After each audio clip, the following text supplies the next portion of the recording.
வணக்கம் ஃப்ரெண்ட்ஸ், இது சூரியன் எஃப்எம். நாங்கள் சூரியகுமார். இப்போ தான் முதல் முறை நம்ம சேனல் பார்க்குற மறக்காம சப்ஸ்கிரைப் பண்ணிக்கோங்க. தொடர்ந்து நம்ம சேனலை ஃபாலோ பண்ணுங்க. மறக்காம பெல் ஐக்கனை கிளிக் பண்ணிக்கோங்க. அப்போ தான் போட போகிற வீடியோஸ் நோட்டிஃபிகேஷன் வந்துட்டே இருக்கும்.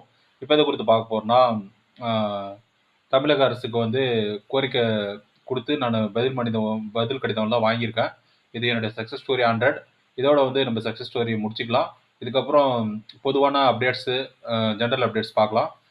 இப்போ எதை குறித்து பார்க்க போகிறோம்னு பார்த்தீங்கன்னா, விவசாயத்தை பற்றி தான். விவசாயத்தில் வந்து பார்த்தீங்கன்னா, ஏற்கனவே நான் சொல்லியிருக்கேன். ஃபசல் பீமா யோஜனா அது வந்து பார்த்தீங்கன்னா, ஃபசல் பீமா யோஜனா வந்து ஆனுவல் பிளானர் வெளியிடுங்க அப்படின்னு சொல்லி கோரிக்கை வச்சிருந்த மத்திய அரசுக்கு அதுபடி ஆனுவல் பிளானர் வெளியிட்டாங்க. அதே போல் வந்து 12 மாதங்களுக்கு 2 சீசன் மட்டும் தான் கொடுக்குறாங்க. அதை வந்து 3 மாதத்துக்கு ஒரு சீசன், அதாவது வருடம் 4 முறை ஃபசல் பீமா யோஜனா ஆனுவல் பிளானர் வெளியிடுற மாதிரியும் அரசு கோரிக்கை வச்சிருக்கேன். அதில் பார்த்தீங்கன்னா 3 வருடத்துக்கு ஒரு 3 மாதத்துக்கு ஒரு முறைன்னு சொல்லும்போது மொத்தம் 4 முறை அதுக்கான சீசன் 4 சீசன் வெளியே வரும்.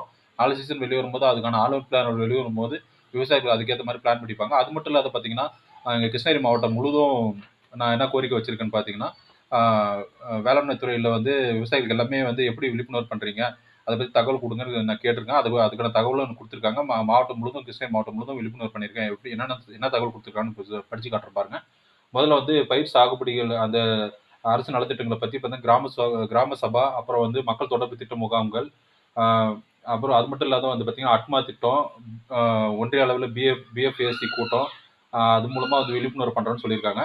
அது மட்டும் இல்லாத பார்த்தீங்கன்னா அரசு நலத்திட்டங்கள், அதை பற்றியும் WhatsApp group, block publicity WhatsApp group மூலமாக தெரியப்படுத்துன்னு சொல்லியிருக்காங்க. அது மட்டும் இல்லாத பார்த்தீங்கன்னா அவங்களுக்கு வந்து விவசாயிகளை வந்து சுற்றுலா கூட கூட்டிகிட்டு போகிறோம், வேறு ஸ்டேட்டுக்கு சுற்றுலா கூட்டிகிட்டு போய் அவங்களுக்கு விழிப்புணர்வு பண்ணுறோன்னு சொல்லியிருக்காங்க. அது மட்டும் இல்லாத பார்த்தீங்கன்னா உழவன் செயலியில் எல்லாமே தகவல் கொடுத்துருக்கோன்னு சொல்லியிருக்காங்க. இதில் முக்கியமானது என்னென்னு பார்த்தீங்கன்னா, ஆனுவல் பிளானர் வெளியிட சொன்னதும் சீசன் வந்து 3 மாதத்துக்கு ஒரு முறை சீசன் வெளியிடுங்க, ஃபசல் பீமா யோஜனாவில் வந்து 4 சீசன் மாதிரி வெளியிடுங்க அப்படின்னு சொல்லி அரசு கோரிக்கை வச்சிருக்காங்க. அது பரிந்துரையாக போயிருக்கு. ஆனுவல் பிளானரும் வெளியிட்டாங்கன்னா விவசாயிக்கு ரொம்ப பயனுள்ளதாக இருக்கும்.